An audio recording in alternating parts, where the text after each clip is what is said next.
vamos lá, meus amigos. Hoje a gente vai falar dos julgados dos dias 8 de maio até o dia 12 de maio, tá bom? 8 de maio até o dia 12 de maio. Vamos lá ver os principais julgados do TSE.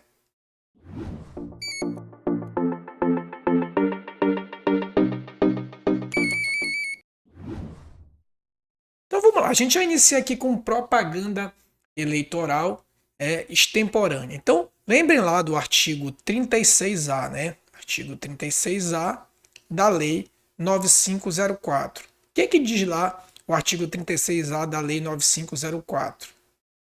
Que, via de regra, a campanha eleitoral só é permitida a partir do dia 16 de agosto. No entanto, algumas condutas são permitidas, né, chamadas excludentes lá de propaganda antecipada. E aí o TSE diz o seguinte, ó, que a propaganda antecipada pressupõe a existência de pedido explícito. Então, pedido explícito é um elemento lá da lei 36, do artigo 36.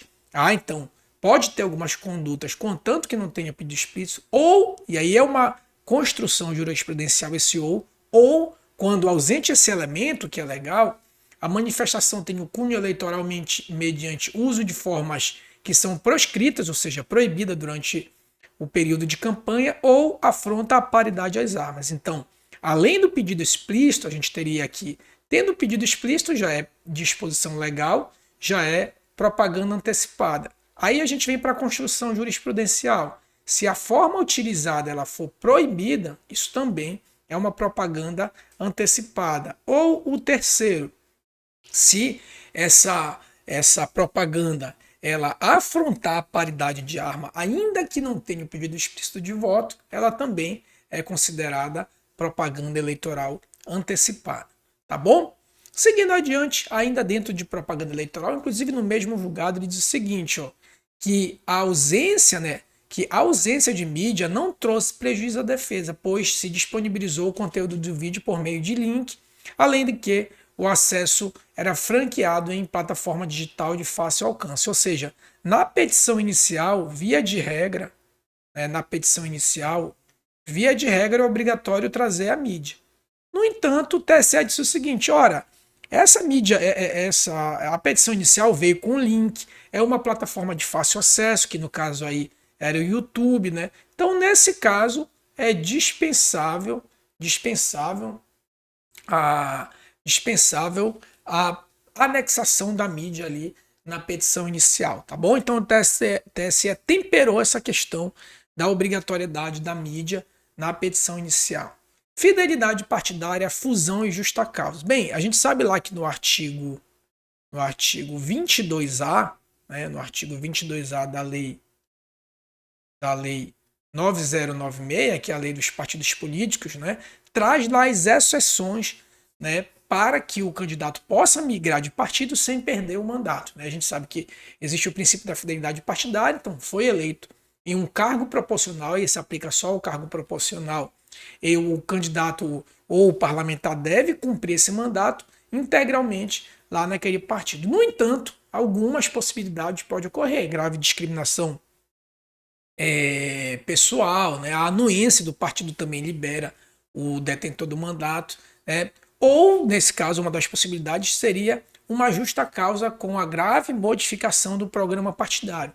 O que o TSE entendeu? Que a fusão, né, fusão ou incorporação, elas são fatores que ensejam a mudança substancial do programa partidário. Então, se ocorrer a fusão, que foi o caso aí do União Brasil, né?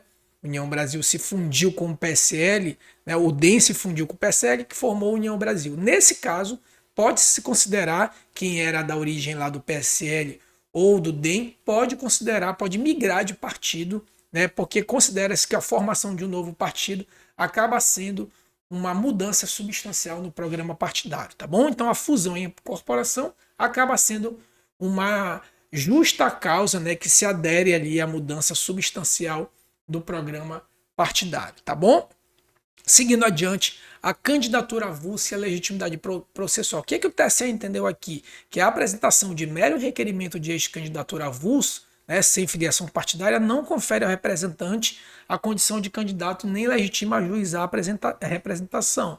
Então, o candidato avulso, né, como a candidatura avulsa ela é proibida no Brasil, né, ela é vedada, então ele não tem também legitimidade para propor ação.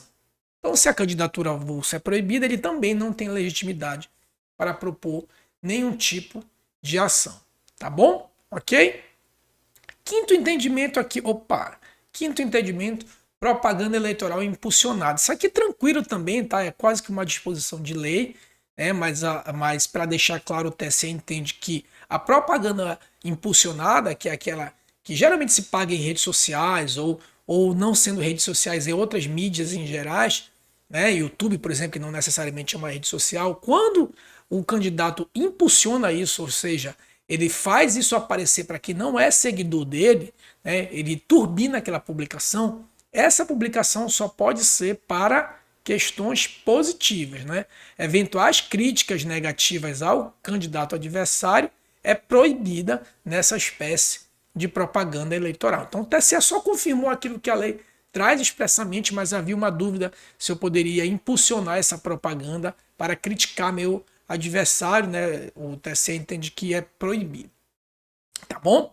Seguindo adiante, abuso de poder e candidato que vincula a sua imagem à ONG. O que o TSE entendeu? Que configura abuso de poder econômico, a promoção de candidatura por meio de programas financiados por ONG com maciça exposição de imagem do investigado atrelado aos serviços prestados. Então, ou seja, o candidato, né, que atrela a sua imagem a uma ONG, né, ele atrela a sua imagem, faz diversos serviços e atrela a sua imagem à ONG, ele está sujeito, né, a AIGE, né, a sofrer uma AIGE ou uma AIME, ou quem sabe até um 30A, um 41A, mas sobretudo AIGE e AIME, que tem como causa de pedir o abuso de poder econômico. Tá bom?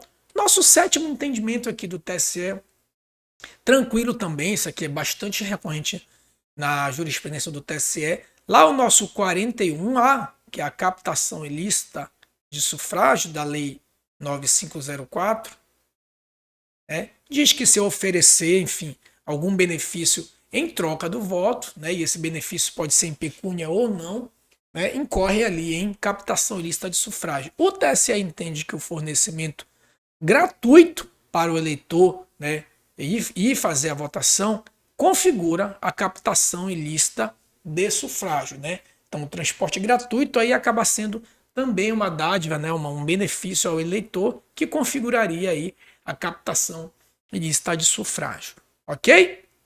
Nosso oitavo entendimento, prestação de contas e documento extra. Esse aqui a gente já viu também, já teve em outra oportunidade aqui, que ele diz o seguinte, olha, se o partido, né, ou o candidato apresenta uma nota fiscal, e essa nota fiscal ela é irregular, não cabe à Justiça Eleitoral pedir mais documentos, né? Não cabe à Justiça Eleitoral pedir mais documentos.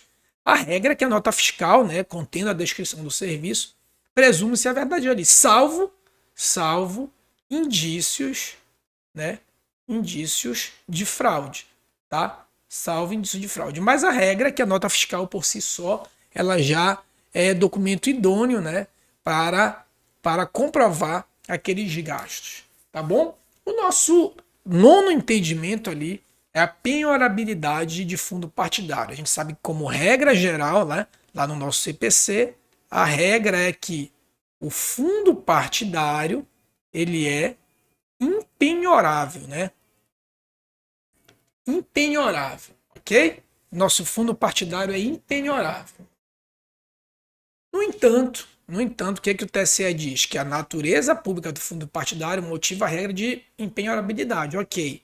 Mas não impede que, em casos excepcionais, notadamente quando os valores decorrem exatamente do reconhecimento pela Justiça Eleitoral que tais recursos foram malversados e exatamente por isso devem ser ressarcidos a erários. Então ele diz, olha, como exceção, né, esses fundos partidários, se forem malversados, eles são devolvidos ao Tesouro Nacional. Sobretudo, né, no caso da Justiça Eleitoral, que faz esse controle dos gastos do fundo partidário. Então a regra é que é impenhorável, a exceção é quando ocorre a malversação dos recursos públicos, né? Que aí automaticamente eu só tenho um recurso partidário para, enfim, fazer a execução lá da penhora, ok? Então, como exceção, é possível sim a penhora do fundo partidário. Por fim, né, o nosso último entendimento aqui de destaque do TSE que é sobre a independência entre as instâncias. Né? Então a gente também já destacou isso aqui. A gente tem, por exemplo, a instância cível eleitoral, né? Cível eleitoral não se mistura necessariamente com a instância penal eleitoral, tá? Elas são independentes uma da outra, tá? Não são interdependentes. Então o que é que diz lá o TSE? Que a anterior análise do fato na seara eleitoral não pode servir como referência para excluir aspectos relacionados às questões de fato, materialidade e autoria do delito, a questão penal aí. Sendo certo que a improcedência do pedido na impugnação do mandato eletivo se fundamentou na insuficiência de elementos de prova, né? Sobretudo por conta disso, né? Foram insuficiência de elementos de prova. Fundamento que não geraria qualquer repercussão em outra instância, ainda que fosse utilizado pelo juízo criminal. Né? Então, sobretudo sendo insuficiência de prova, então a instância cível ela não repercute na penal, nem vice-versa, sobretudo nesses casos aí. Tá bom, meus amigos? Ok? Tudo certo então? Então a gente finaliza esses entendimentos aí desses dias do dias 8 ao dia 12 de maio de 2023, ok? Então eu pedir aí para você já se inscrever no canal, dar o like nesse vídeo, compartilha aí com os amigos. Toda semana aqui a gente publica uma aula de noções de direito eleitoral, dia de segunda-feira, e dia de quarta-feira, geralmente, esse tipo aqui de vídeo, que é comentários dos principais julgados do TSE, tá bom? Quer se aprofundar em direito eleitoral ou vai fazer o concurso do TSE unificado? Eu vou deixar o link aqui na descrição. Se você quiser se aprofundar, a gente tem um curso específico para o TSE e outro para quem quer ir trabalhar na prática, para advogados, enfim, assessores e acadêmicos em geral, ok? Um forte abraço e até a próxima.